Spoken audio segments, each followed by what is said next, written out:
All right. All right. All right. Never calls tech support. He's got the biggest SATA gauges hanging in his van. He never has to use them calibrated hands. Dispatch sends him on a no heat call. He got to diagnose before he gets to the door, cause he's a super tech. Yeah, super tech. Yeah, he's a super tech. Gets his jobs done before 4. H.V.A.C. ice cream guy. How's the volume tonight? Hey now.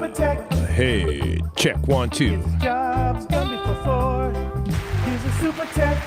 He is a super tech. Wow.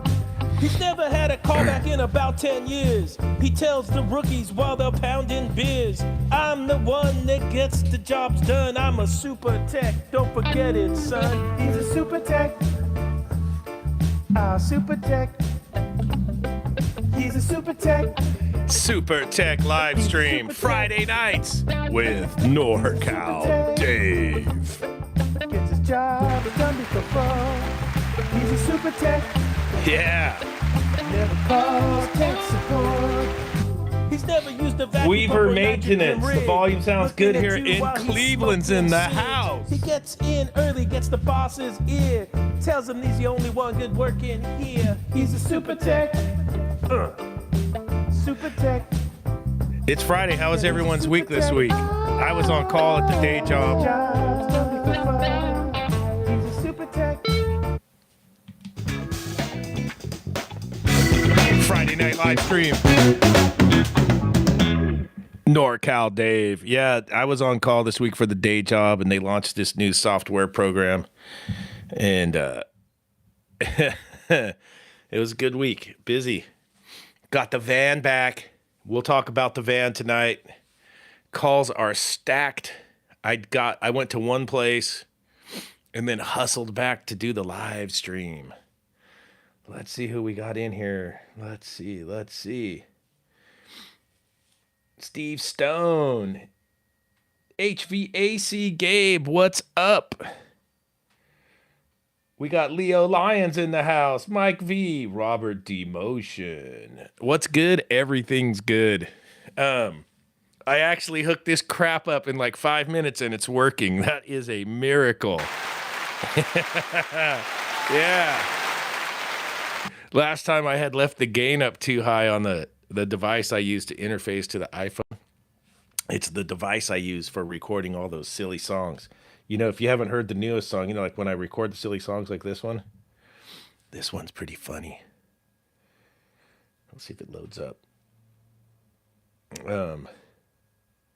So, you know, you're out there doing your thing, and then, so I use that interface. You can plug the guitar in, and then the electric drums. Then that's how you do your thing. And I had made this funny song. I don't know if it's gonna load up or not. Sometimes my little device gets a little slow going. Yeah, so what did everybody get into this week? So yeah, on call at the day job. Got the van back today. Did a call. Got a bunch stacked for tomorrow. Looking forward to it, actually. Just to get caught up.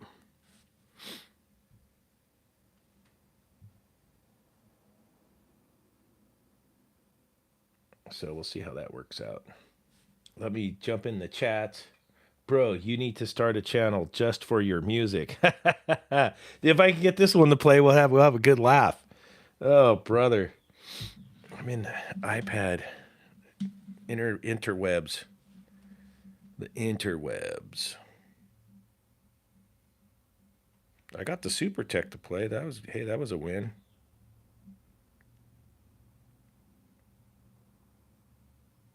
That was a win. Oh, there it is. Super Tech. Try that one again. I think the iPad's glitching. That'll happen.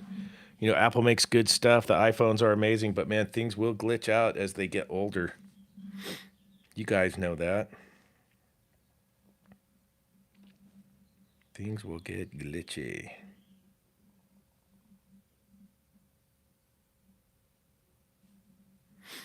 All right, let me jump in the chats here. This thing's being being funny. Oh yeah, this was it. Loaded up. This was my newest song. You know, you're out there in the work truck, Staring at the camel toe. and the boys send you that pic All zoomed in. on your Instagram DM. Staring at the camel toe. All you motherfuckers, you zoomed in. You do. Every one of you do. Staring at the camel toe. All zoomed in. You're zooming in. Staring at the camel toe. All you motherfuckers, you zoomed in. Now your boy sent you that pic on the Instagram. Big set of boobs and that big rear end. Yeah, there will be more Hack and Mo's. Derek Lindsay. I got a bunch in my brain. I actually film them right here. I put the green screen up right here. I have a green sheet that I put up, and then I just basically, one guy talks, the next guy talks. I put the background in, and then I edit it, and I film it and edit it all on my iPhone. Believe it or not, I figured out how to do the green screen on the iPhone, and yeah, man, Hack and Mo's coming. I got some funny ideas. We'll see if they come out funny or not, but I'm gonna go ahead and make them. I have a good time with that. You and Steve need to do a live stream together. Which Steve? Ira Mama Steve? I always wanted to go to that guy's house and burn cardboard and drink beers. That'd be a fun trip right there. Lavs is a real super tech. I'm just a poser. Super tech Dave, what's up with the koozies? Yeah. You know, I have great ideas for some merchandise, but then reality kicks in. It's like, are you going to spend a bunch of money and maybe sell 30 t-shirts and 30 tumblers? And then I just go, nah, that's just a waste of resources. I'd like to do it, but I just don't know how to do it the right way. If I could do it where I didn't have to front out a bunch of money, I might consider it. Because I like my little chicken scratch logo, the sun and the snowflake. I kind of like that. I had gotten some stickers made. I did a job at this liquor store, and there was there was a sticker printer next door.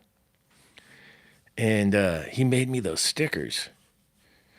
And I think they came out pretty good. I'll show, I should have brought some in here. But I'll show those around.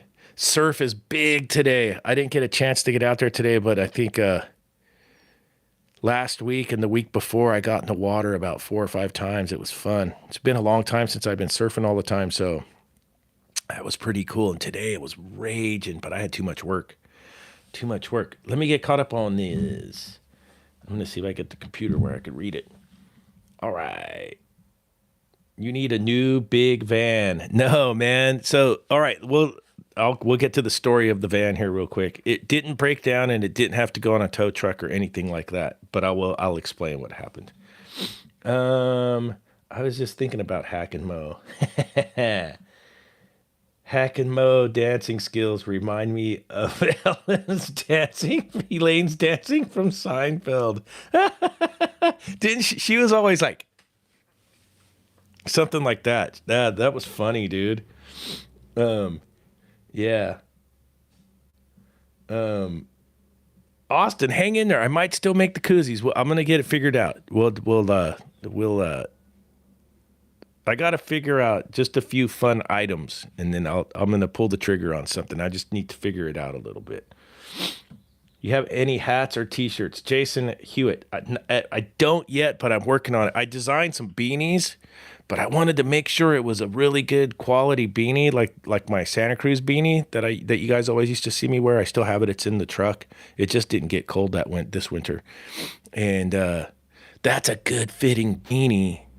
And I've had it for probably 15 years, and I know it lasts. So if I could find like the same style and quality, I'll do a batch of beanies and that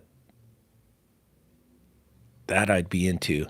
Hats, I'd like to get some decent hats. Like this Harley Davidson hat's real good. If I could find the same quality, I would do it. And I know I'd have to shell out a bunch of cash, but it'd be worth it. And then the t-shirt thing I haven't done yet. We need some sick socks. Dude, there's something about a good pair of socks. I went to, so we had this outdoor store that closed down. They went out of business. We have a REI now. REI is pretty good. So it was called Outdoor World. And when they were closing down, everything was on sale. I went in there and bagged about 4 pairs of those hiking socks. You know, the really good wool ones. Those, oh man, good pair of socks, man. Good pair of socks. I wear wool socks year round, live in Maine. Yep. You know what's up, Wesley Sullivan. The wool socks. I got a friend that makes alpaca socks, and he swears by them. He's all, you could go to the tropics. 1 pair of alpaca socks, because they absorb your sweat and whatnot. He was explaining to me. I got to buy a pair and try those. It would be the same concept as wool, of course, right? But from an alpaca. And supposedly it's the cat's meow. Matter of fact, I'll reach out to him, and then I'll give him some shouts out on YouTube, so maybe we could figure out a good pair of work socks. He'd probably appreciate the business. All right, well, I'm kind of caught up on the chats a little bit. We'll talk about the Vangina mini plate keychain. That's a great idea. The keychain with the Vangina. Look, I'm still doing the hop tea, the sparkling Citra Bomb one.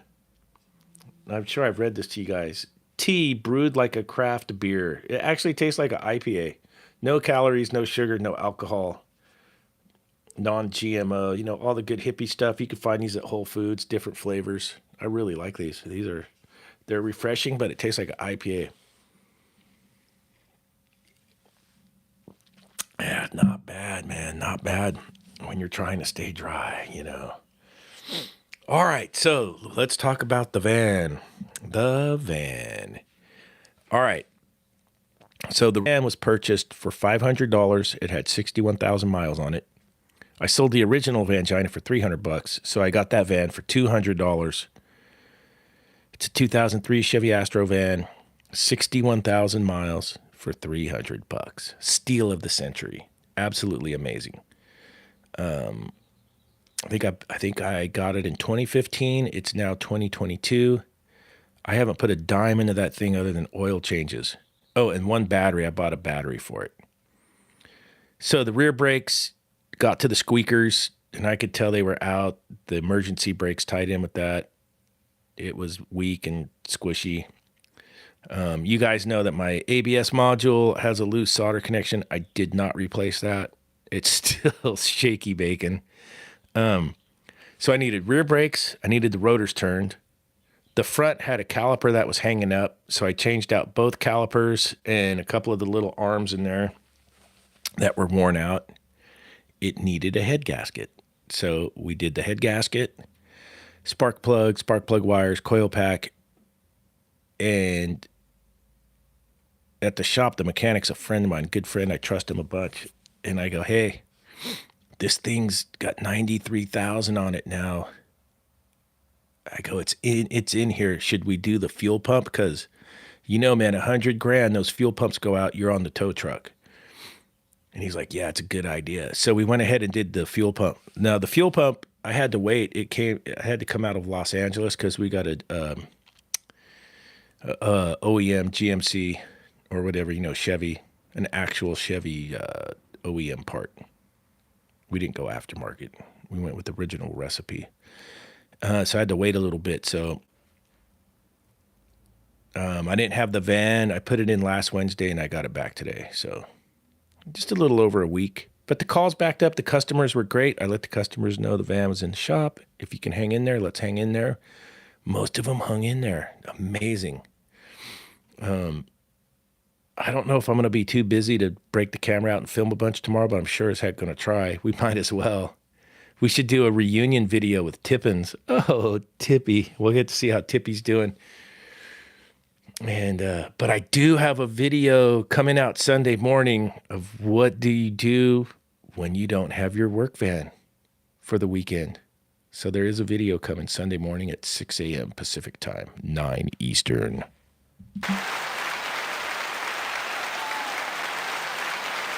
Yeah. Um, let's see what we got here. How has Tippins been? I saw him today. We said hello. I said hello, Tippins. But I grabbed the other bag. I grabbed the other bag and I shined him. He was over there on his side. How I got him tucked in there because so he can't tip over, leaning. I was like, "Hey, Tippy, long time." And I grabbed the other bag and boogied into the call. Yeah, we'll get him in. We'll get him in rotation tomorrow. I'll make sure I put the GoPro in the van. I have been filming with the GoPro a little bit more. It seems like those videos do better. It's just the iPhone it does film better than a GoPro, and it's easier to edit, download, load up from the iPhone. It kicks GoPro's ass. Even in low light too. GoPro is not a very, it's an action camera. It's not made for low light or indoors. It's made to be outside. But if I stick it on the head mount and I get to wrenching, I always forget to check the angle, and then it cuts off and you guys miss a bunch of the action. But I'm still trying it. I'm going to break it out tomorrow. It seems that's the preferred view. Other than me, holding the iPhone, I usually hold it like this and I'm filming and talking. And then you don't got to get more. The GoPro's done some good things. You can hook a wire from the GoPro to the iPhone to download your material like you would download your card to your computer. You can do it to your phone now. You can do it wirelessly, but if you do it with a wire connection, it's faster. It's not that bad, and the quality transfer is really good. I think my laptop is older MacBook, and I think that I get better quality on YouTube if I load up from the iPhone. But however that works, maybe you computer guys could explain that to me. Poor old Tippy, P-O-T. Steve Stone. Have you seen the new Vito MB3B bag yet? Andrew Hicks, I have not. I will check it out. I'm really on the fence to get the Tippy XL. I think that bag would probably fit me perfect. But my problem is Tippy, there's nothing wrong with Tippy as far as the material or how it works or anything. That thing's pristine. It's a killer bag. I actually like Tippy a lot. And then what's the other bag I have? The MTC. I listened to all you guys and I waxed the zippers and they came back to life just like you guys told me. And I do listen. And honestly, that bag's 5 or 6 years old. That bag is in great shape. I can't really justify buying a Tippy XL when that bag is in killer shape.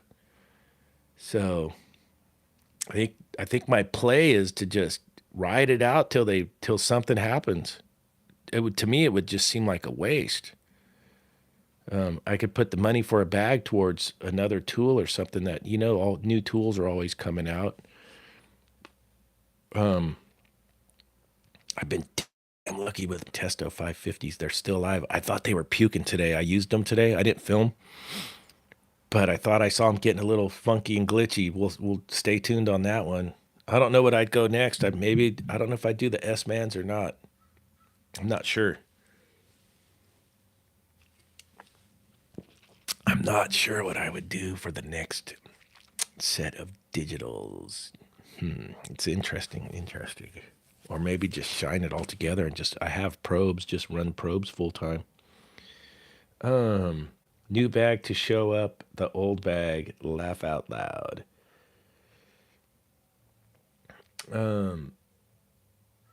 Gotta give Tippin some love every now and then. H.V.A.C. Rick is in here. What's up, Dave? Not much, Rick. Just chatting in baloney. Was talking about the van. It didn't break down. It was a maintenance type thing. I'm trying to keep that thing off the tow truck. So I went ahead and had the fuel pump replaced at 93,000. The head gasket needed to be changed. It was leaking by. Well, that was real common on those Astro vans was the head gasket. Very, very common. And then of course the brakes needed done. And I hadn't put spark plugs in that thing forever. So spark plugs, wires, coil pack, the basics. My problem is if my work truck is out, I'm not putting stuff in the Escalade. 120 grand. Don't think so. Prime time. Prime time. If you have the Escalade, you are prime time. What's our family car? Oh, we had the Nissan, it got wrecked. And we found a used we have the Hyundai Tucson 2017, but we don't have any car payments. So we got a Tucson that replaced the Nissan Rogue that got wrecked. And so we're rocking the Hyundai Tucson. Not a bad little car for a used little car. It's got a little turbo in it. That little bugger gets it.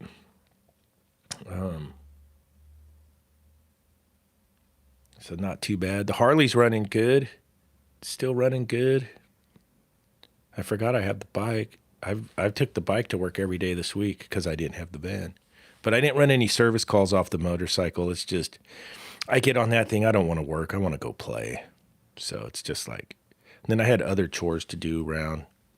You get time off work, even if it's unscheduled time off work. You got to take care of business, right? But I was stoked. The customers, dude, they all understood. I think COVID's really helped curve customers' expectations, not just from the service repair side, just because of everything. Short on workers, supply chain, It's if you get the line of communication out, it seems like the scheduling thing's going a lot smoother than it used to. But before COVID, it was like, get out here, I'm finding somebody else. And now it's like, yeah, man. All right, your van's broken down. We'll chime in when you got your van back. All right, come on out. Stoked, really stoked on that. Tippins could ride B on the back of your bike. He could. Tippins. I have saddlebags. I could do like basic troubleshooting off the bike if I had to. Dude, you guys saw that hooky ladder crane I made? Anything's possible, man. Anything is possible. Oh man, whatever it takes. Oh man, what do I got tomorrow? I picked up an ice maker call I got to look at. And I think the customer wants a walk-in box. He wants an 8x8 walk-in. We'll see if we can make that happen. And then I got 2 prep tables with plugged condensate drains, easy ones. No, 3. I got 3 condensate leaks. 3. Yeah, we might as well just break the camera out tomorrow and play catch-up, make a catch-up video. 3 condensate leaks. What was the other? I had another one I needed to get to, and I can't remember what it is. Oh, there's a walk-in. Shh. There's a walk-in box that's been down since last Wednesday. Don't tell anybody. But they wanted to wait for me, so we're gonna look at that one. We probably won't film. We better keep that one off the radar. Oh, mama. Yeah, that was the other one I forgot about.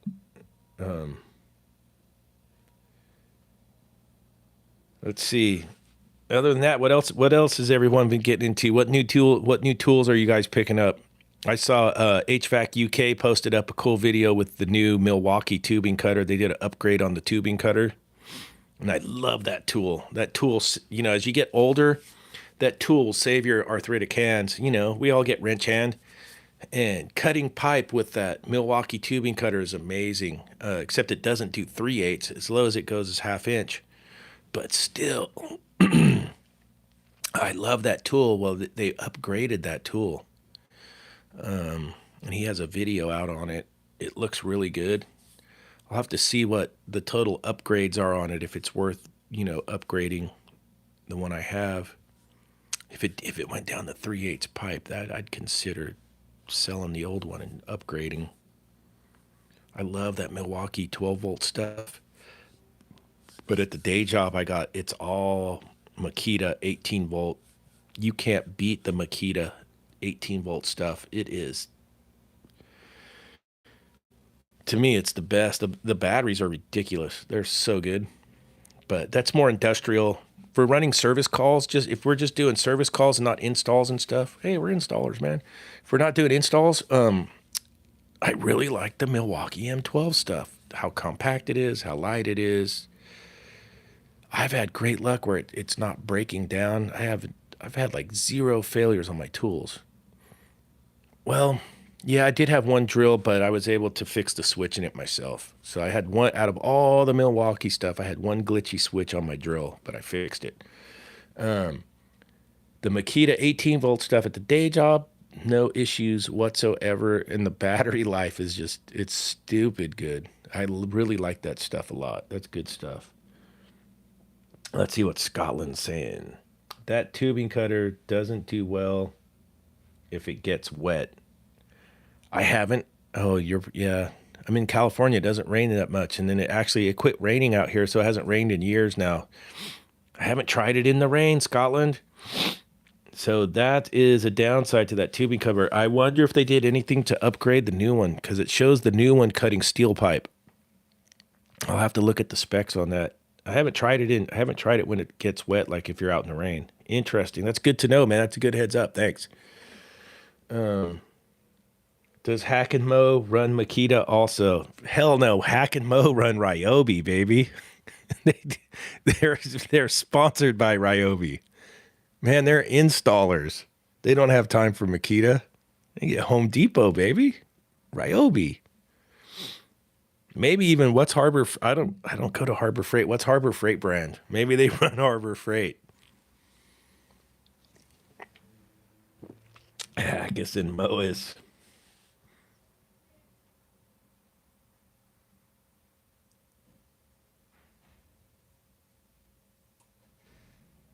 Let's see. Oh, Scotland, your Milwaukee tubing cutter shorted out in the rain. Oh, Bummersville. Did it dry out and come back to life? Or that would really suck, dude, because that tool will save you a crap ton of time on an install. That's a good tool to have. Hard to stop a Ryobi. I bet their stuff's decent, man. Yeah, the Milwaukee. Hack and Mo buy from Harbor Freight and then return the tools when they finish the job. They don't have time to return the tools, man. They're at the bar getting down, shaking it up, man.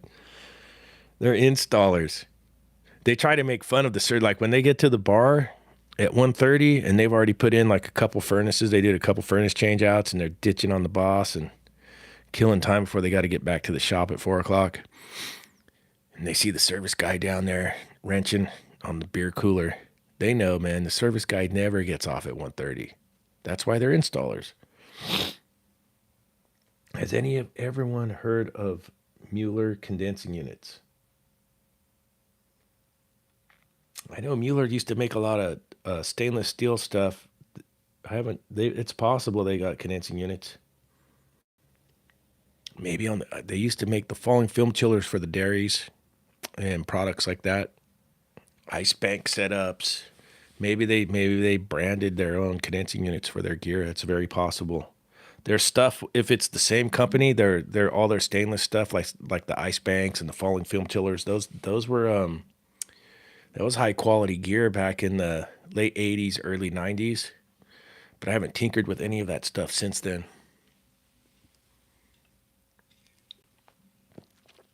Oh, the old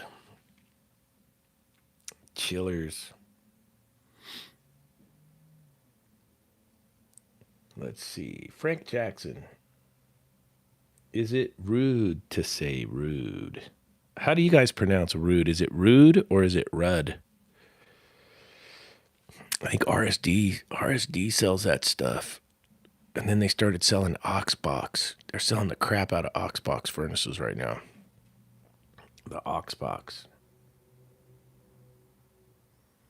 Chris Bevins is watching Crushing at the Bar. Bevins, was it an install today or was it service calls? Oh, yeah. They say rude. I've said it both ways. I remember those Rheem units. I always thought they were the same stuff. Those Rheem split air conditioners were so bulletproof. Those were, man, you guys know. The little square rectangle looking thing in the backyard. Oh, man, those things were amazing. Those were good units. Rude, usually. Oh, Bevins was on installs. That's why he's at the bar. Are you guys shaking it up out there? Are you guys gonna get on the dance floor? Put a couple quarters in the jukebox. Do a little picking up. Hey man, you get to about beer number 5 or 6, and they're all 10s, baby.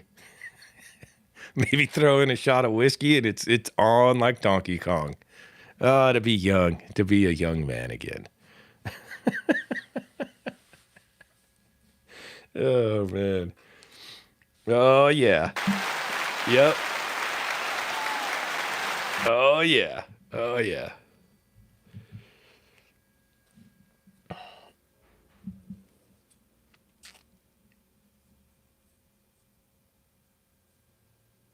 All right, let's see what else I could talk about. Oh, you guys know I've been using that R450A, the 134A replacement. And I think it's in some OEM Charleston equipment. You'll come across it if you have to work on some new Charleston. Charleston's got 2 lines. They got the expensive line still, and they're using 450A with TXVs, and then they got their cheap line, or I shouldn't say cheap, but their economy line is using R290. And it seems to be working pretty good. I put it in the Vangina too, so I had that leak on the van. So I went and just weighed in the charge with the 450A. Dude, the air conditioner in the van's working good. Everywhere I've put that stuff, I just weigh the exact charge in that where it used the 134A. I did it on that Atosa, on that compressor change out video I had. And it's working. Seems to be okay. It runs lower pressures. So for a 20-degree evaporator, you might be at 11 or 14 on the suction side. And then on your head pressure, you might see 140, 120. All the units are different with head pressure, especially on the small stuff. So it seems to be working out pretty good. I'm only doing it because I'm a cheap ass. Why am I going to pay for 134A when this is a replacement for it and it costs less? And that's my whole spiel with that 448A is, it's a little bit more work if you got to go adjust the TXV and whatnot. But I'm in a unique location here because I don't have high ambient temperatures. So I'm probably getting away with murder here because of the environment, the climate. And I'm not going to spend $675 on a jug of 404A when I could pick up the 448 for $350 or $335. So that's where I'm coming from. And then I do pass that savings on to my customer. And that might get me a job down the road where someone's price is higher than mine. Who knows? But I'm just doing it on principle. And then if I wanted to be a hippie, I can go, well, I'm greener than you, whatever, because it's less global warming potential and whatnot.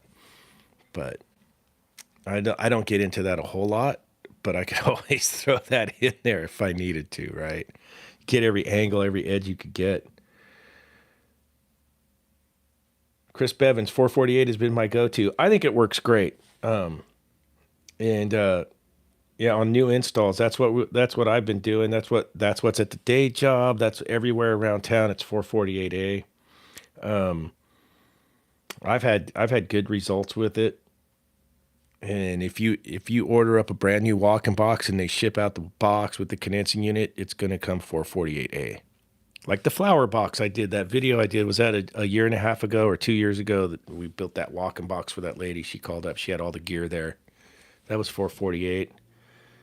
And I think I believe California has a deal in place. If you're replacing 50% of the equipment or more, you're not supposed to go back with 404. And it's that whole global warming potential, GWP.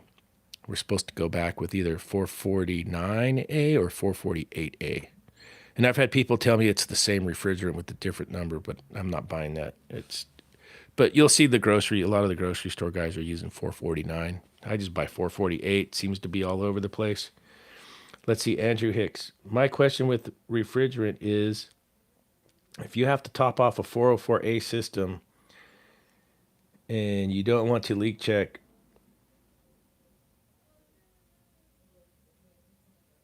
you're recovering the 404 and putting 448 in. You could recover out what's left of the 404 and then recharge that system with 448, but you're going to have to make a superheat adjustment. What's interesting is now the parts house is saying, you should use a R22 TXV. I got a video on the channel way back where I changed out 2 evaporator coils and a new condensing unit. And it was at the beginning of this 448 thing, and they were giving us 404A expansion valves. And you'd have to adjust the superheat. Now they've gone to R22, I think is a little bit closer. It runs a big old skid and a glide. And it says it on the box,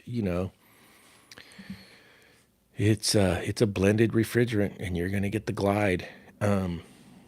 Nothing to be worried about, but it was interesting how the literature that I read on it, they're more concerned about your compressor superheat than the evaporator superheat. And it makes sense because you don't want to kill the compressor.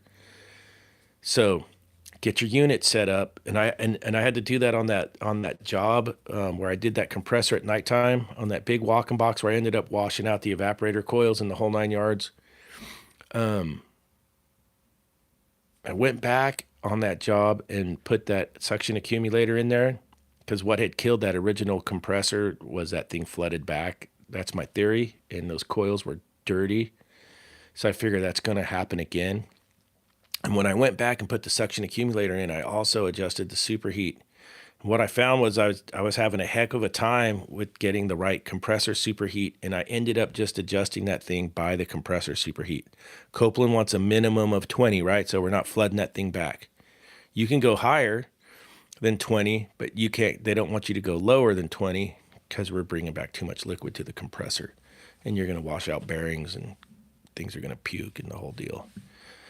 So that's one way you could probably do it and have a system that's going to operate good if we're swapping stuff out and we're doing this thing.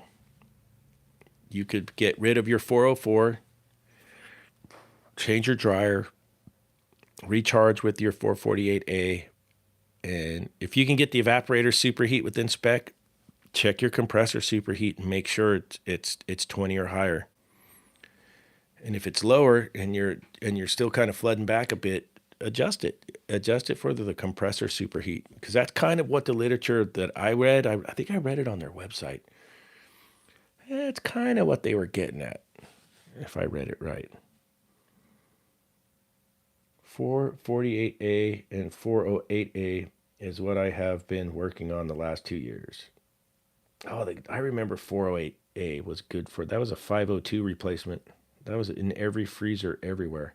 Thinking about switching out my Bassani for the Thunder. Oh, the Thunder header, dude. Thunder header is built for performance. Run a Thunder header years ago. Heard one today. I missed mine. I got 2 co-workers with Thunder header exhaust. One in the one's on an FXR. I think it's a 1986 FXR. And one's on a 94 Dyna. The 94 Dyna has a S&S 124 crate motor. Ripper. They both have Thunder header exhaust. That's a great sound, and that exhaust is built for performance. If you got the means to switch that Bassani out for the Thunder header, I'd do it. Oh man, I'm jealous. That'd be absolutely ripping, Robert. Oh, the FXDL 96. Oh yeah. Yep, I would do it. I'd get the Thunder header on there, and I'd get it dyno tuned, and you'll be ripping. Bevins has the Bassani. The Bassani sounds better than the Cobra. I only got that Cobra El Diablo exhaust, if you've watched the videos, because it was cheap. I put my bike together on a budget. I had a number I didn't want to go over, and Laidlaw's was super cool working with me, and that place is no joke, man. No dealer markup. It was great. I got that bike for cheap. But if I wasn't on a budget, I'm not sure what exhaust I'd put on there. That's interesting. They're all about what, 1,000 to 1,200 bucks nowadays.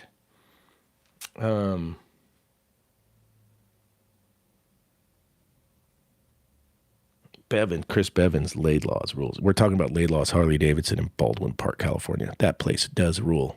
If I was to ever get another bike, I'd get it from them in a heartbeat. The dealership over here, dude. Good luck buying a bike there. That's all. I'll just leave it like that. Good luck. Good luck. But there are some tricked out sounding and looking exhausts. I've never really looked at the performance charts, but I know the Thunderheaders are built for performance. I think D&D, he does too. His exhausts are kind of neat. And the Two Brothers Racing, I like the Two Brothers Racing stainless exhaust. That looks nice. Those sound really good too. Those sound real similar to the Bassani exhaust. All right. So there was a question in there. How long have I been doing this for? I started off in this trade in 1987. And it's been great. It's been a great run ever since. I try to take the goofy approach, have fun at work. You get long days, you get short days. I just try to have fun with it.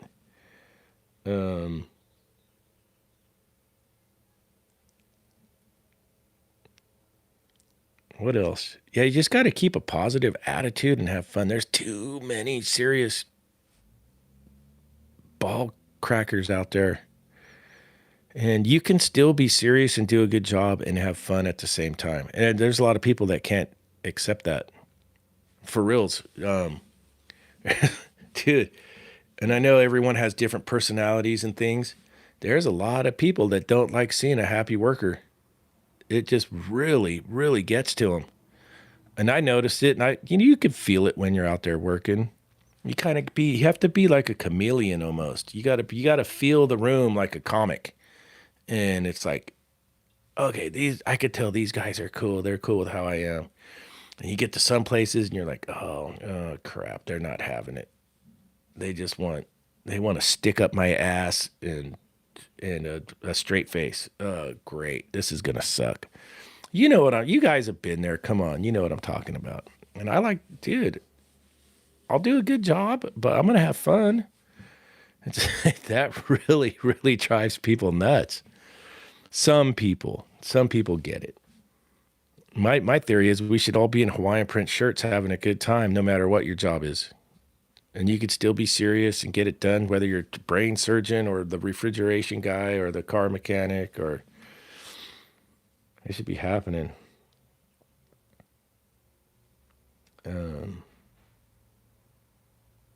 Read the room. Looking at your videos, it's always like you are never in a bad mood. You make each job fun in a way. I try, Jerry. I really do. I've talked about it before. I went through job burnout on doing service calls in this racket. You guys know what I'm talking about. There's times where you cycle through life and you're up, you're down, things are good, things are bad, the whole deal. And there's times where you're doing service calls all the time and you just get burnt out, and then you either become a sloppy, lazy mechanic, or you just get bummed out on the trade. And I went through all that, and I just have to find ways to have fun with it. It's a really cool job when you think about it. You get to roll into the shop usually, get your work orders, plan out your day. Then you're out there. It's just you and the equipment and the people, the managers or the workers. And you get to feel good because you fix stuff. Isn't that a great feeling? Like, hey, I went to work today and I fixed this, and this. Yeah, maybe that one I'm not too sure about. We'll see how it goes. Maybe you go back to it. Maybe you don't. And it's fun. Installs are fun too. Installs feel good too if you do a good install and it comes out looking the way you planned it and it works right, and you're like, yeah, I'm stoked on that today. Right on. Let's see. I worked with an old guy 30 years ago. He always said, it ain't gonna matter in 100 years. Lighten up. That's great advice. I got trained by a bunch of the old timers. They were great. That's where I learned that flux trick when you sweat out the copper pipes. Those guys showed me so much stuff. They had patience with me. I was a terrible young mechanic. I did. I got in there young and man, I sucked. But I was smart enough to pay attention, always moving, always helping and learning. And those guys would show you the tricks. Let's see. Like laying on the couch in front of the wife, enjoying yourself, pisses her off. My neurosurgeon met with me in a Hawaiian golf shirt, khaki shorts, and flip-flops. The first time he went over my MRIs. Dude, my neurosurgeon, check this out. My neurosurgeon, he fixed my back. I've told you guys that story. I had back surgery. That dude fixed my back. He was the driest, weirdest dude. And then it ended up, dude, he was like a child diddler and he got arrested and then he hung himself in prison. True story, dude. And I remember when I met him, he goes, hey, man, just sign all this paperwork in case you never walk again. And I'll see you on the 23rd and we'll do the procedure. And it was just that. It was just like, whoa, tripper. Chris Bevins, the flux trick is awesome. It really does work. It's that's a good one, man. Jerry's doing it too. He does the flux trick and the copper comes out clean. Yep, that was an old guy. Check it out. His name was Kenny Moore, like Sears, Ken Moore. He was retired from the Air Force and he was an HVAC mechanic. He showed me that trick. Probably around, let's see, when did he show me that? I don't think the first year they let me touch the torches, so it must have been around 1988 or 1989 he showed me that trick. Somewhere's in there. And I was just like you guys, what are you doing that for? And he showed me. He goes, the pipe comes out clean from when you put it back in. We were doing a compressor change out. I was helping him. And it did. It came out and it slid right back in there. And ever since that day, I've been doing that trick. Just cleaned a secondary with oily grime. So tough I had to use a fin comb and scrape it out. Some of the new guys cannot focus worth a shit. Had a few new guys out of trade school, Nate certified, and didn't know how to take the bits off the drill. Sorry for my slow reading. Oh, man, that's classic. They couldn't take the bits out of the drill. Hey, man, I remember when they sent me to find a 3/4 inch galvanized union on the truck, dude. 1987. It was. I still remember my coworker. His name was Dwayne. He was good, dude. He was an assassin. He came over. He goes, "You don't know what you're looking for, do you?" I'm like, "No." I go, "I was trying to figure it out." I didn't even know what a 3/4 inch galvanized union was. Oh man, I must have been at the truck going through the bins for a while because he came out there. Oh, he was probably watching. I didn't know he's probably watching. I was looking at everything. No, that doesn't look like a union. For a minute, I thought a coupling was a union, and I was like, maybe this is it. Nah, put it back.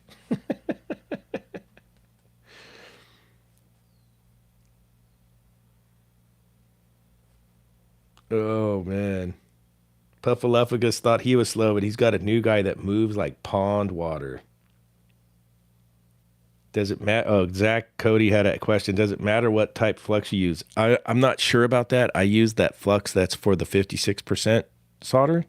That's the one we've always used from back in the day. So, and that's why I use all the stuff I use on my truck. I know there's other products out there and guys leave great comments. Hey, bro, you could get this, try that.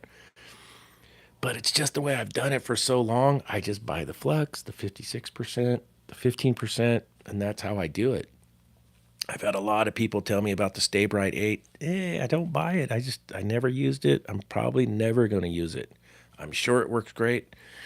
I appreciate all the directions for all this new stuff. Who knows? Maybe one day I'll try it out, but I just use what I've always done. And I think it's great. And I think you guys should do how you do it. Whatever works for you is fine with me. But that's just the way I've always done it. Do I use 45%? I have not used 45%, Jerry.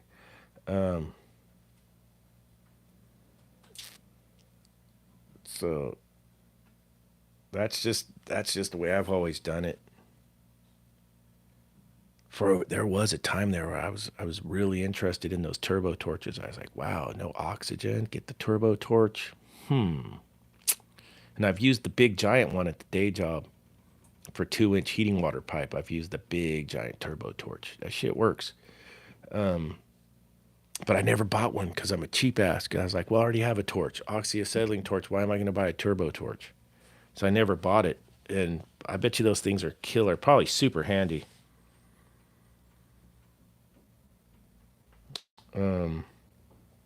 Did you ever get those? What nutsers I sent you? Ice cream guy. What did you send out, ice cream guy? I know somebody sent me the God, I should know this. Somebody sent me the 90 fitting for the Smurf boner. That was super cool. Was that you, Scotland? Scotland Heating and Air.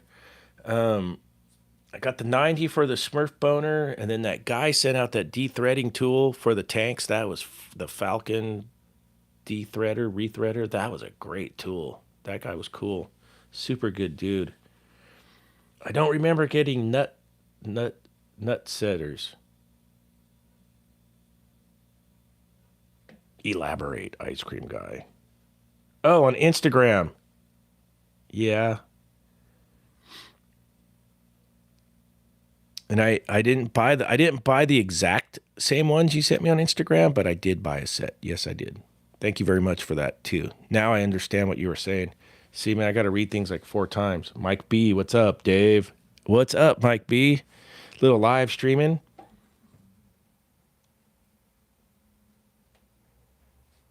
Those deep well nut setters that fit on the impact. Yeah, that's right. And I bought some, but I didn't buy the exact same brand that you sent me, but I did buy a set of those. And I think I put them in the video right after that. Perfect for motors. Yep, you sent it to me. You sent me that on Instagram when I did that condenser fan motor on that Bryant heat pump. I remember now. Yeah, and I did. I went out and bought a set, probably at Home Depot. I'll have to see what brand they were, but I did buy all the sizes. And I stuck them in. They're living in Tippy. Maybe if I break Tippy out tomorrow, I'll show you those on the video. But I did buy some. That was a win. Thank you for that. Oh crap! I just looked down. I'm bleeding all over the shelf. I had to work on this. I had to work on this. This conveyor thing that's they use with steam, and I had to take the gear off in the clutch, and then the wrench slipped, and I did a boo-boo, and look, I just sprung it back open. Don't you love it? You'll never get away from knuckle busters. Knuckle busting. All right, I showed you guys what I'm drinking tonight. Put in the comments what you guys are drinking tonight, even if it's tea or cocoa or Modelo's, tequila, whiskey. Oh, it was Cinco de Drinko last night. You guys get all fired up. What did I do? Let's see. Oh, I watched the Giants game with the wife on TV, and they got annihilated by the Cardinals. They got like half their team is out with COVID, so they just got smoked. And Bevins' Dodgers put the whoop on us too. Bevins is having the double IPA. Those are good. Busch Light, Frank Jackson. I remember Busch beer. Pepsi sugar free for Mike B. But the Blair's having the Bud Light Chilada. Oh, those are delicious. Banana smoothie for refrigeration tech. The Kings are in the hockey playoffs. Yeah, the Sharks puked it. They didn't make the playoffs again. I think it's 3 years in a row. But the Warriors are doing good in the playoffs for the basketball. ZSA Air is having water. All right, Weaver Maintenance, raspberry iced tea. What brand? I love those flavored iced teas. That stuff is delicious.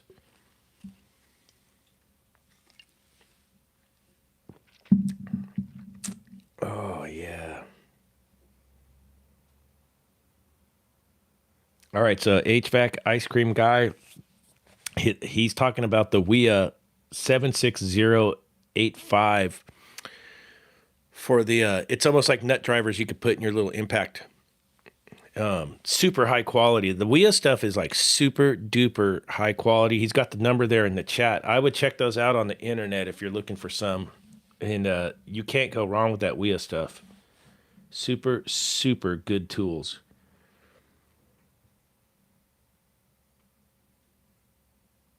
POD, poor old Dave. Dave, you seen the new Klein nut driver that has the 1/4 inch through the 9/16 on the shaft that drops out of your impact? I have not seen that. I'm gonna look that up. Dude, that's something I might buy right there. The Klein. Puffaluffagus chiming in. Steve Stone, he cut his hand. No, I smashed my finger on that stupid. I had a crescent wrench that was probably like this big, because I had to get the nut off, the clutch off that sprocket. It was chain drive, and dude, I'm not a super tech. I was just monkeying that thing with all my muscles, and it broke free, and then you know how it's all built onto like stainless tables. So when I broke it free, it went right down to where the cross member was. Skamash. Come on, we all do it. I think that's why you're supposed to have mechanics gloves with all the padding and stuff, but I don't even think I had gloves on, man. Not even rubber gloves. I think I was bare knuckler. Bare knuckles. Looks like you did too much of a finger bang, Mike. Exactly. That was the real finger bang. Finger bang, bang. Oh, that was a good one. Yeah. Dude, Sunday's video is going to be epic. You guys got to check it out. 6 a.m. Pacific. I guess that's 9 a.m. Eastern. What you do when you don't have a work van. Oh, should be good. Should be good. Miss the little Vangina. Dude, the Vangina's driving good now, though. Tell you what. Brake light still comes on, though. You guys will still see the brake light in the videos. It's the ABS module has a loose solder connection, and I procrastinate. I need to go pull that thing out of there and resolder it. I already looked on YouTube how to do it. It doesn't look very hard at all. Just lazy guy. Monkey finger football. Was that the lyrics from the who were those dudes? The Beatles. Super H.V.A.C. Tech. Quick vid I made about the 7-in-1. Is it the Klein 7-in-1 that Flufflenuffagus was talking about? Green Monster Energy with the side of gabapentin. What is gabapentin? Is that some type of pill? I've been known to drink those Monster Energies. I've been looking for the sugar-free ones lately, and I drank a bunch of those Red Bulls this weekend. Sugar-free Red Bulls. I did. Those things will get you juiced up. I'm sure they're terrible for you, but yeah, I had a couple of those. Had a 2000 Astro. Thing was awesome. Until we had to until we had to get rid of it. Yeah, I bought that Astro van because it was a surplus van at the university, and the original Vangina was, dude, it would leak when it rained. It was at the end. It was a rust bucket. And when he said they'd take $500 for it, I was like, holy shit, that's an upgrade. Let's upgrade. I went smaller. You know, it's challenging working out of a mid-sized van. I deserve every bit of it, though. I used to give Stephen Reardon so much crap when he worked for, what was that company he worked for out there? Cape Fear. Dude, that guy had the best YouTube channel. My goodness. I used to watch every episode of that guy. And then he'd have those dudes on there that did the rock and roll music. It was just a guitar and a drummer, no bass player. And I used to crack his balls about that little Ford. What was that thing called? Ford Transit. I used to crack his nuts about that all the time. And then look who ended up in the Astro van. Oh, it's so funny. Play some beats, dude. I'm gonna figure out how to hook them up where I could play, and live stream at the same time. I'll do that for you guys. Not tonight, but I'll go on YouTube and figure out how to hook it all up, and we could do it. And I'll do some shredding for you guys. Astro to Transit, Joe Shayer. Oh, Joe's in the house. What's up? Got 2,500 for mine from other guys, insurance company. They overpaid by $1,750. Dude, I think those vans go for a chunk of change right now. Dude, the used car gig right now is evil Knievel. You can get money for used cars right now, at least in California. There's no inventory on new rigs. Let's see, Jason Lyons. I just bought a ProMaster City. I pull a small trailer for installs if I need it. Yeah, the Dodge stuff seems pretty damn nice.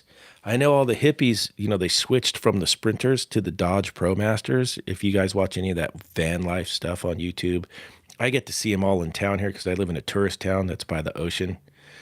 So they all come through and they all sleep out here and do their thing and get their hippie on. And it's kind of cool. I dig what they're doing. I totally get it. I joke around a lot and call them hippies, but they're doing it. They got the means to do it and they're doing it, but they've all switched they all used to have the Mercedes Sprinters. Now it's the Dodge ProMasters, and they're pretty tricked out. They're doing some nice things with those vans. I just got here. Is the Astro van okay, Joe? Yeah, the Astro, I got it back today. It didn't have to get towed or anything. I took it in to get the brakes done, and it needed 2 front calipers, some little steering arms. It needed the rotors turned in the rear. And then it needed a head gasket. I had never done the spark plugs, so I had them do the spark plugs, wires, and the coil pack. And then I talked to my guy, and I was like, we should probably do the fuel pump so it doesn't end up on a tow truck, because it's getting close to the 100,000 mile mark, and that's when those fuel pumps usually leave you stranded. Let's see. I can look back at my career, and over my career since 1987 to now, I counted it up in the work van today. I've had 3 Fords and 4 Chevys work vehicles in my career. I think the original one I started off with was a Chevy S10 stick shift that had a service body, no air conditioning. That was the first rig. No, pardon me, that was the second rig. The first rig was a Chevy, like 1500. It was an old PG&E truck, which was the power utility company in California, up here in Northern California. So the first one was a Chevy 1500 with the toolbox. The 350 V8, great little rig. And I got this used beater Chevy S10 stick shift they put me in. From there, the guy that taught me the trick, the flux trick, Ken Moore, they had bought him a new Chevy van that had air conditioning. But he was working out. Do you guys remember those old vans that look like the ones the post office had, and it kind of looked like a shoe? Forget who made those. He had that van, the 2 sliding side doors, and I think the post office ran those for a long time. He would not give that van up, so I got a brand new Chevy van in like probably 89 or 90, and it had air conditioning. Dude, that was game changing. Woo, dude, I could go from call to call with the cooler on finally. That was nice. Then let's see. I drove that van, dude, forever. Then what did we get? Let's see. Oh, and then it was a Ford. It was a used Hilti. It was a used Hilti Ford F-350 van. That thing never broke either. The Chevys were good. The Ford was good. I think in 1998, Fred got me a brand new Ford F-350. I think that was the first year where the window went down like this on the Fords. That thing, the transmission in that sucker puked at 3,500 and there was no parts. That thing sat in the shop for a month. I had no work truck.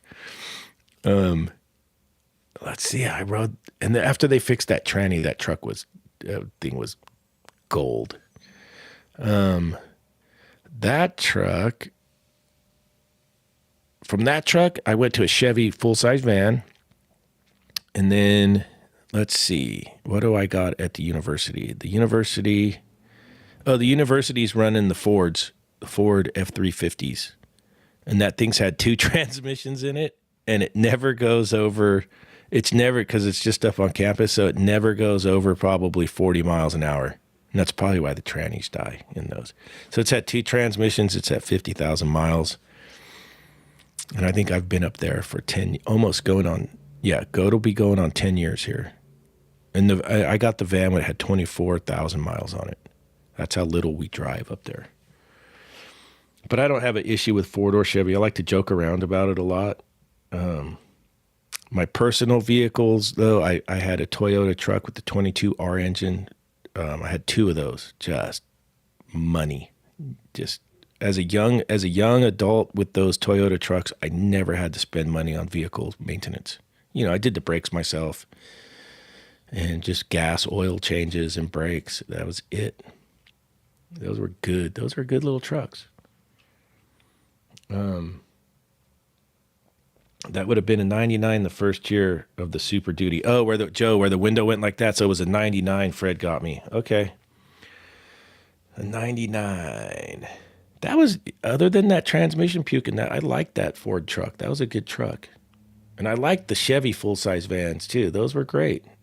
I don't have a problem with either brand. I never had a Dodge work truck or a Dodge truck. 22Rs are solid as F. I've put 30,000 miles on my van in the last year. Yeah, a lot of driving.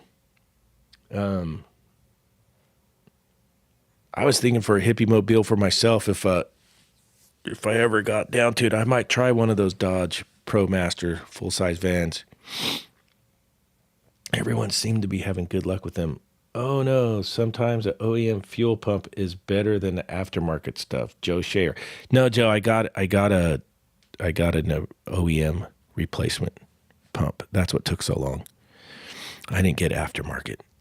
That thing had to come up from Los Angeles, so I didn't have the van for 8 days.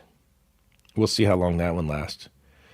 But I was just trying to get, hopefully I didn't overthink myself, but out of all those trucks and vans I talked about, 3 of those ended up on the tow truck from the fuel pump sending unit. The Chevy truck did, for sure. Chevy van, maybe it's just the Chevy fuel pumps. I don't think, the Ford, that Ford truck did lose a fuel pump. But it was years and years, it was like 10 years of that thing. Yeah, 2 Chevy fuel pumps and 1 Ford fuel pump. Fuel pumps. The Toyota fuel pump never died. I sold that truck with 300,000 miles on it. I don't know if it had a fuel. Oh, maybe it didn't have a fuel pump. Maybe that thing had a carburetor. I can't remember. Let's see. Chris Bevins, 250,000 miles on a GMC truck. Same transmission. See, that's awesome. I'll scan YouTubes for the new trucks because they're so damn expensive. I don't know if you guys know how much a truck costs nowadays, but like if you get the new Ford hybrid truck is like what, 70 grand. I think a new full size GMC truck's $69,000, maybe more. So I like to watch. And there's guys having lemons out there. It's kind of sad. But it's every brand. It's not one brand or the other. But I do like to make jokes about it. But I did want to talk about that. I've had both work trucks. And when you think about it, how much you use your work truck or van, dude, Fords and Chevys are both good. They're solid as rocks, man. They take whoopings. I think it's just personal preference which one you like better. Honestly, I'm kind of more of a Chevy guy than a Ford guy, though. But I blew 2 transmissions in a Chevy 2500 van in 1 month. Buffalopagus, that's terrible. My coworker blew his tranny out, leaving the damn shop. They put a tranny in it, and it died on the way out. Oh man, so it goes both. That was a Ford. I'm only laughing because it was funny. They're all good when they run. Scotland Heating and Air. That's true. That is true. I had 225,000 on my last Dodge Ram. Why someone T-boned me. Oh, damn, Keith. Yeah, I've never tried Dodge for a work truck. My coworker does have a Dodge. All right, let's see if we're back in action. I'm gonna have to spring for that expensive internet instead of that cheap stuff. Breaker 19. All right, we're back. Let's try it.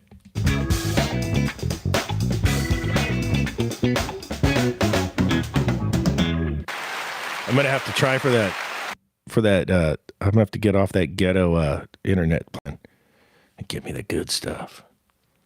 They got some fast internet at work, man, at my day job. Holy Toledo. Crazy stuff. Weaver Maintenance, you're back. His phone may need a new fuel pump. That was epic, John. My phone needs a fuel pump. Oh man, did it get squirrely again? It looks like I'm locking up again. Oh, brother. I'm gonna take a look at this camera one more time. We'll try it one more time. Maybe my battery's getting low, bro.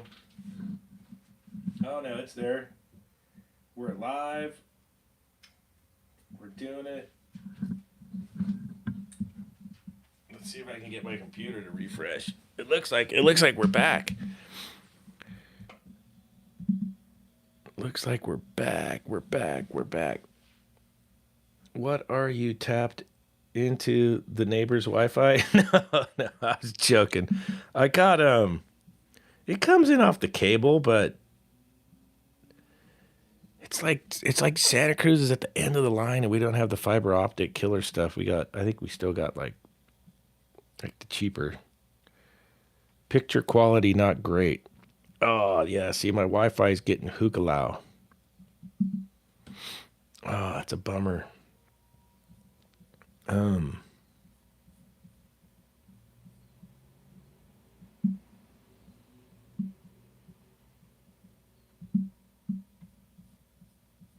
John says the picture is great for me. John's got that good Wi-Fi going. He probably makes Cece pay for it. Cece probably has to pay the Wi-Fi bill.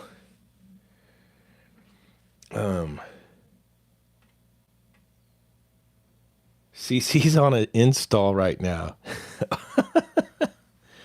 Play some drums, Frank Jackson. I was talking with Chris Bevins. I'm going to try and figure out how to hook this up for the next live stream, and I'll play some drums for you guys.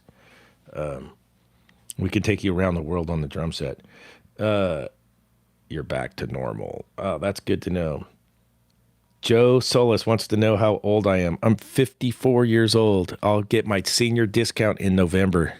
55. I'll have to come out to Joe Shayer's area in Florida and get all the senior discounts. I'll go up to Reno and get my senior discount next year. 5G. Laugh out loud. My picture's no good in Australia right now. Oh, bummer. Oh, man. Yeah, next year, senior discount. We're going to have to do something crazy for double nickel. I'll be the speed limit. Speed limit.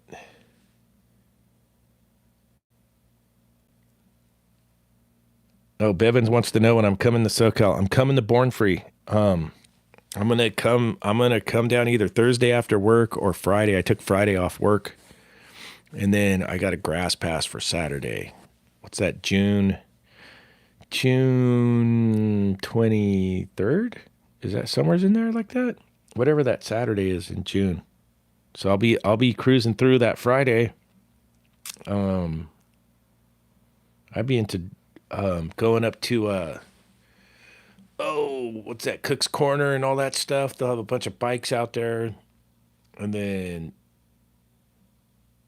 right up there, like you're going to go look at Lake Elsinore. What's that road that goes up to Lake Elsinore? And there's there's that little dive place up there.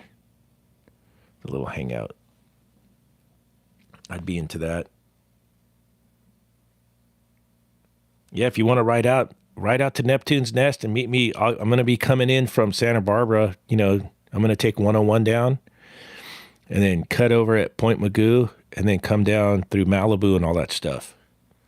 So if I leave early, I could probably get to Neptune's Nest before, like between 10 and 12. And then have lunch. And then from there, we could ride out to Cook's Corner. We could make a video for the NorCal channel.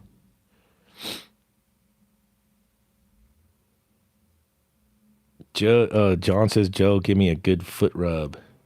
That's good to know, man.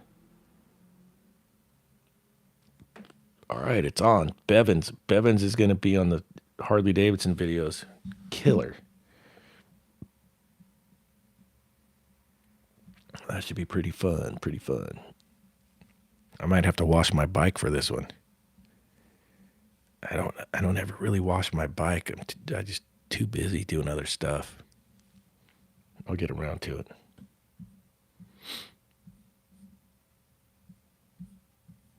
And Joe gives me the foot rub. Hey John, do I get the happy ending with that too?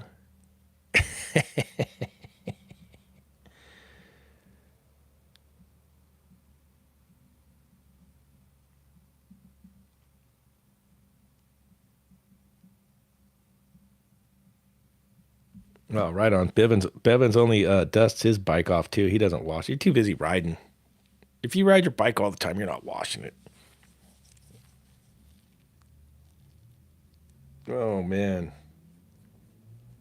So what new tools has your guys' interest or tool bags? Is there anything jumping off the radar at you guys?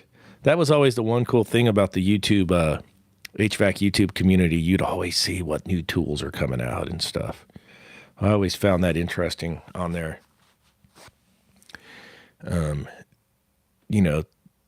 Seeing what's coming down the pipe. I don't know if the COVID and the supply chain has slowed things down or what's happening.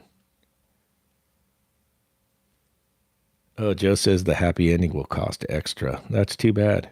Too bad.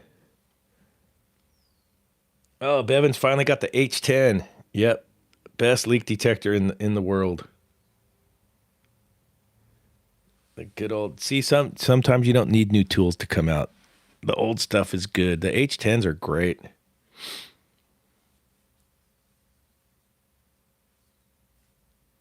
I don't know how they do it, but they always just seem more sensitive than the other leak detectors.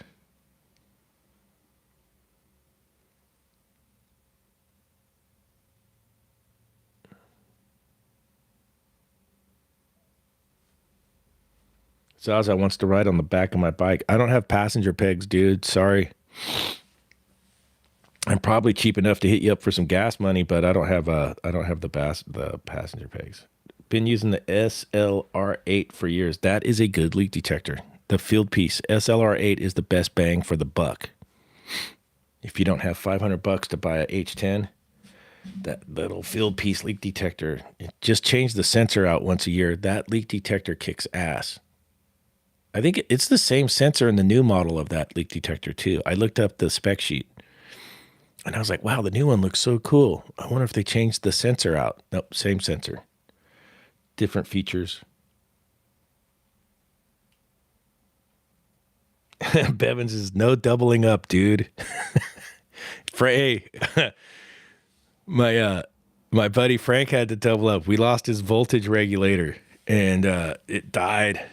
it took a puke. He had to get on the back of Eric's bike, and we were able to cannibalize another voltage regulator off a friend's bike that had he had trailered out 2 bikes to this ride, to this event.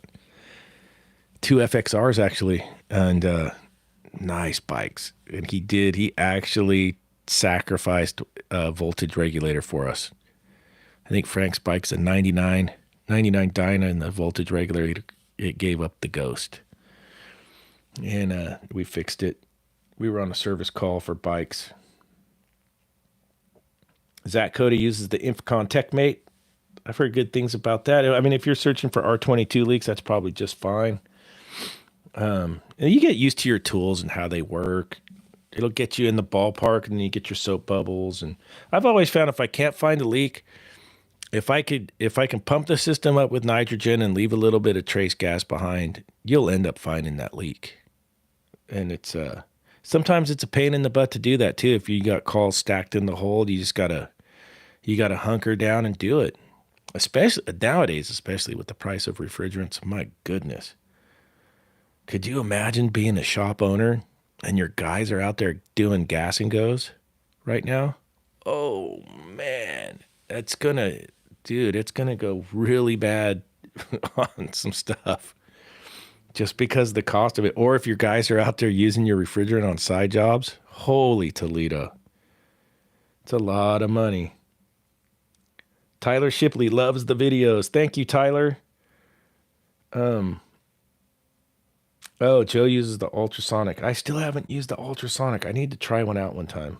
I really do. I've heard nothing but good things about those leak detectors. Jameson Ashbury, what's up, Dave? What's up, Jameson?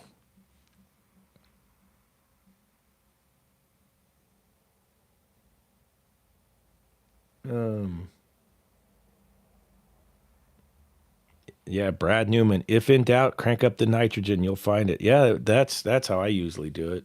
And I've gotten on jobs where it's just like, damn, I can't find this leak. And you're racking your brains, and then you jack up the nitrogen, and then it's like, oh, hey, there's the bubble factory. There it is. Tech refrigeration paid $550 for 404A tank. Well, that's about $100 cheaper than it is here. You did good on that one. I think it was $635 my last check. I was like, no thanks. That's a lot of cash. Well, we've been at this thing for about an hour and a half. How about we wrap it up and you guys could go take care of the beeswax. Nitrogen and a little R22 if you got it. Any leak detector will pick it up. That's true. That's always a great way to find a leak. You could have a really poor leak detector, but they do good on R22, and you dump a little in there with a bunch of nitrogen, you'll find that leak. Good stuff. It was good chatting tonight. Joe Shayer is going to give me a foot rub if I make it to Florida, so that's cool. I got a jug of 404 I'll probably never use. You can come and have it, Dave. Yeah, I'll come pick up the 404, get my foot rub, video it for John and CC, and yeah, that'll be happening. You gotta have fun with it. Potential H.V.A.C. What's up, NorCal?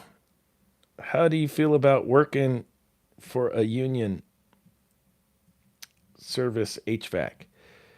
Well, my day job's union, but it's more of like a secretary's union.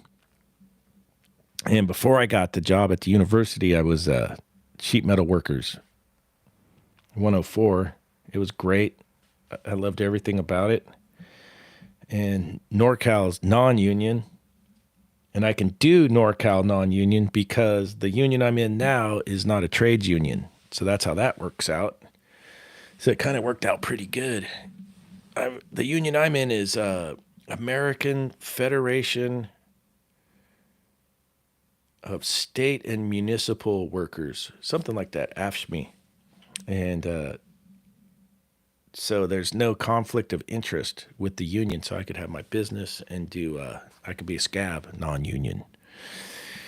So that's how I pull that off. If I was still in the trade union, I wouldn't be able to do my business. I didn't know if you guys knew that or not, but that's how that kind of works. Secretary by day, super tech at night. Yeah, that's pretty good. That's pretty good. Free gas and a foot rub. What a deal. Yeah, no kidding. No kidding. No, Zaza, you can't ride on the gas tank. That's not going to happen. John H.V.A.C is going to do a video sharing the bike in different positions. Oh goodness. I'll put a video up of my paid channel, John H.V.A.C. Oh goodness. The I didn't know that about trade union and owning a business. Yeah, if you so for example, if you if you're in a trades union, you can't go out and do side jobs. You and if you get your contractor's license, I had to do this. So I'll tell a quick story. The mechanical shop I worked for was union. I had previously gotten my contractor's license as like a backup plan in case the economy went bad, you didn't have a job, you got to go provide for yourself. As like a maintenance thing, I had got a contractor's license and then I got the union job. And when I did all the paperwork for the union, they ask you that stuff and you have to make your contractor's license inactive, which is easy to do with the state of California. You still pay money every year. It's less money, but you make it non-op. It's like doing a car that's non-op. You make your contractor's license. They charge you like half the money to keep it. So it's still a contractor's license, but it's not active. So when I ended up getting the job at the college, hey, call the state. Now I take my non-active license and I made it active. And then I fired up my shindig, and it's been working out pretty good. So that's how that worked. Dave, you ever work on ice cream machines? Yeah, I have. I've worked on some older ones, but I'm not I haven't done anything that's newer. I haven't even worked on a soft serve machine in so long. I'd probably suck at it. I used to know how to fix the Taylor machines, enough to be dangerous on them.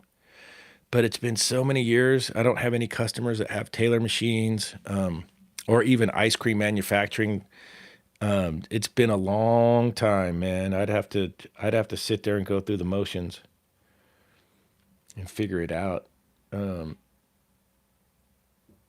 John HVAC, Dave, you are a smart cat. Meow.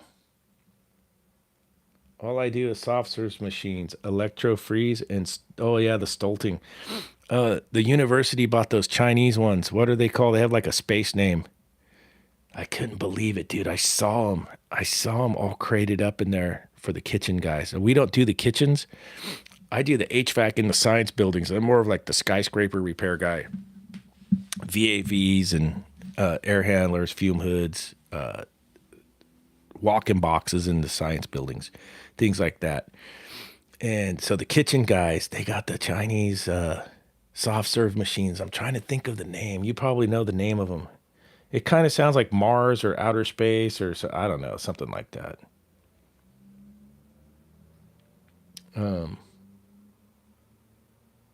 Is there a lot of competition in my area? Oh yeah, there didn't used to be a lot of reefer guys, but now there is. There's the main shop in town that I used to work for, and there's at least 5 or 6 guys like me. But it's a tourist town, so there's a ton of mom and pop restaurants. Not a lot of chain stuff here. The hippies have kind of keeping the chain restaurants away.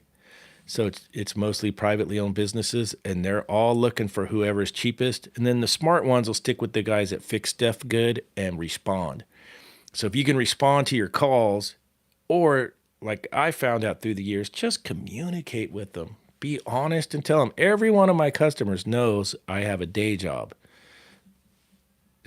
And they know that when they call me, I'll tell them if I can make it today or not, and I'll tell them when I can make it, And if it works out for them, it works. And then I'm there. And if it doesn't, we'll help find them, get somebody that can get there sooner. And that's kind of how we do it. And that's worked out really well for me. I worked on an electro freeze for the first time last week, dripping oil everywhere. Was wondering if that was normal to find. It sounds like it blew a seal from the gearbox, probably, right? Gearbox seal took a dookie, a gear reducer. Oh man. CC the cat's in the house. Did you just fart, Dave? Hey, it's a possibility, man. Might have been a little duck came out there. Are you a lot cheaper than the company you used to work for? No, man. NorCal's not cheap. NorCal's like a boutique. I'm probably maybe 15 or 20 bucks an hour more than the other dudes. And there's a reason I don't go cheap. I don't want to fix everything. I don't want to be the guy, I got to fix everything. I need every job. I need every customer. I want to weed out all the bad ones, and I want to work for the good ones.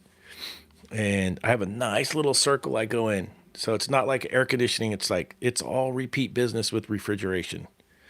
So I have a nice circle that I work in. And this stuff breaks enough, and there's enough work to make it work. And so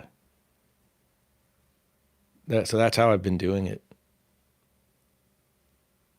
If you take care of the customer, they will take care of you. Yeah, very true, very true. Wesley Sullivan, no more Cook's line work. It gets tougher as you get older. That Astro doesn't come cheap. CC the cat. Joe Shayer, the circle of trust. Yeah. Hey, Joe, how have those units that you put in, the Rude units with the electronic expansion valves and stuff, you did really nice installs on those. How have those been working out for your customers? It looked like the Rude stuff looked really, really good on those units. And I was just curious, you're in the perfect test market with your climate out there in Florida. And I was wondering how those are working out, since those Bosch units are junk. I didn't say that. Since the Bosch stuff seems to be pretty terrible, I was wondering how the Rude electronic expansion valve, variable speed, I got a feeling they kick ass.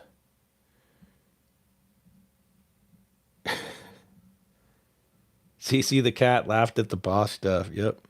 The only thing is they eat temperature sensors, but been great. Knock on wood. Yeah, everything that has a sensor eats sensors. And I wonder if there's upgraded, there's probably different grades of those. It's just reading an ohms value. I wonder if there's an upgraded, better manufacturer of the sensors you could get for when you do replace them. And I'm sure you're probably dealing with warranty and it's a cost issue because the customer probably doesn't want to pay and whatnot. But I wonder if there's a better quality sensor you could get, and then that would just leave you alone. Habit had one issue, except a lizard killed an outdoor board. Nice.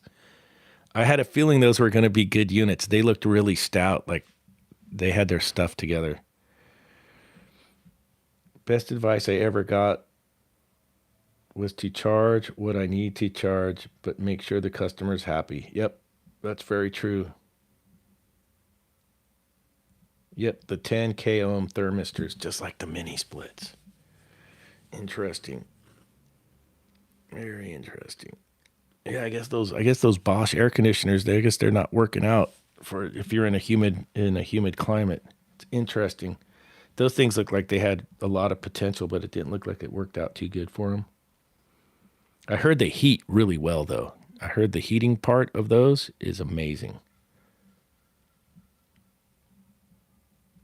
Refrigtrex, he's trying to get his circle bigger. It's nice when you see customers keep coming back. Oh, it sure is.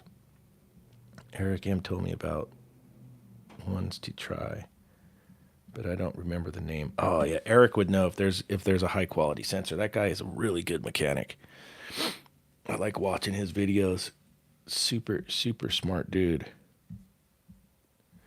All right, well, I'm gonna call it a wrap. We've been tinkering and we got restarted and we had a good old time.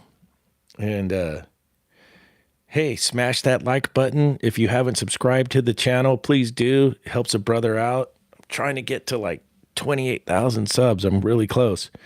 And Sunday morning, I got a video coming out. Hopefully you like it. It's what you do when you don't have a work van.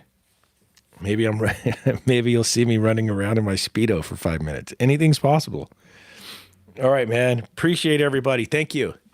Have a great weekend. All right. I'm out.